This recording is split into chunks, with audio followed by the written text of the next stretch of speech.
Hey Connecticut, if you want to vote, first you've got to be registered.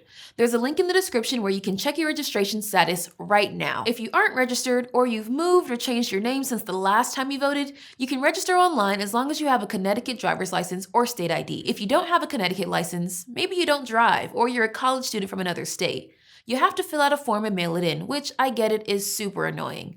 But it's important, so do it anyway. The links to both the online and mail-in forms will be in the description, and you need to submit your form by October 27th to vote in November. If you've missed the registration deadline, don't panic. You can still register on the day of the election at locations all throughout the state, starting at 6 a.m. The full list of Election Day registration locations is linked below, but plan to get there early because after you register, you'll still have to go to a different location to vote at your actual polling place. So you're registered, great! Now you get to vote. In most cases, you're going to be voting at the polls on November 3rd in Connecticut, unless you'll be out of state on election day, or have an illness, disability, or religious belief that doesn't allow you to get to the polls. If any of those situations do apply to you, there's a link below where you can apply for an absentee ballot. As long as you get your application in by October 3rd, they'll mail you a ballot, and all you have to do is fill it out at your own pace and mail it back so that it arrives no later than November 3rd. And for the rest of you, you'll need to head to the polls between 6 a.m. and 8 p.m. on November 3rd. You can look up where to go vote using the link in the description. If this is your first time voting, you'll need to bring a photo ID with your name and current address, or a recent utility bill, bank statement, or paycheck with your name and current address printed on it. If you voted in Connecticut before,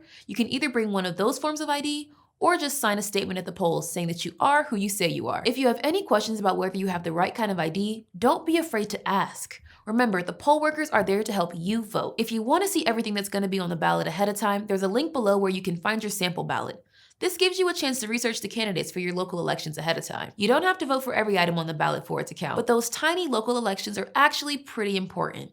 So it's worth doing a little research ahead of time. If you want, you can print one out or screenshot it and bring it to the polls with you so you can remember how you want to vote. One last thing. If you're gonna vote, take a second right now to open up your Notes app or grab a piece of paper and make a plan. Write down when and how you're gonna register, what time you're gonna vote, how you're gonna get there, what ID you're going to use, even who you're going to bring to the polls with you. Having a plan is a great way to make sure that nothing unexpected stops you from voting on November 3rd. All the links you need to check your registration and polling location will be in the description.